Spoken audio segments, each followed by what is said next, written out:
this.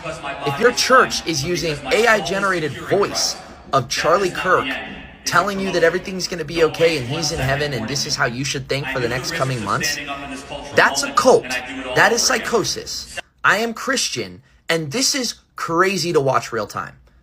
There is a video of these people sitting in a congregation with AI-generated Charlie Kirk reading the sermon. What? Wait, what? I guarantee in the next 20 years, there's going to be multiple church congregations that only listen to Jesus telling them stuff from AI. That's scary.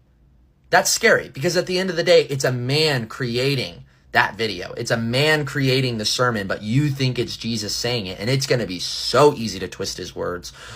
Oh, it's going to be so easy. This is scary. That's wild. That's wild, and I think it's very disrespectful. Very disrespectful. If they're claiming to care about Charlie Kirk, that's very disrespectful.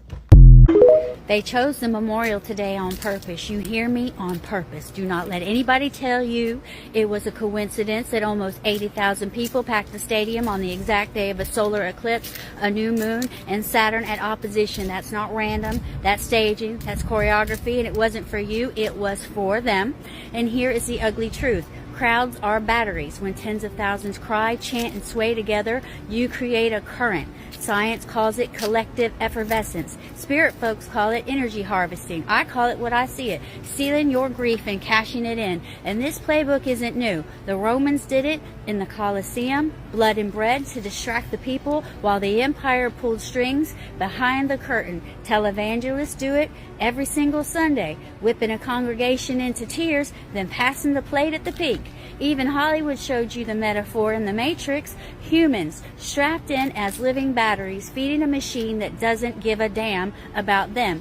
Fiction? Sure, but it makes the point plain. Your energy can be drained and redirected. That's exactly what happened today. A memorial dressed up as a spectacle, tears turned into chants, destiny slipped into the mic right as the eclipse hit. While you were raw from loss, they funneled that energy straight into their machine. Donations, pledges, loyalty. The eclipse, that was the amplifier. Tie a man's death to the heavens and suddenly it's not just a loss, it's prophecy. And if you question it, you're told you're dishonored in the dead, and that's the trick. Grief turns sacred, sacred turned untouchable, untouchable turned useful. And here is the kicker. It worked. People walked out of there buzzing, ready to give, ready to fight, ready to defend a story somebody else scripted for them.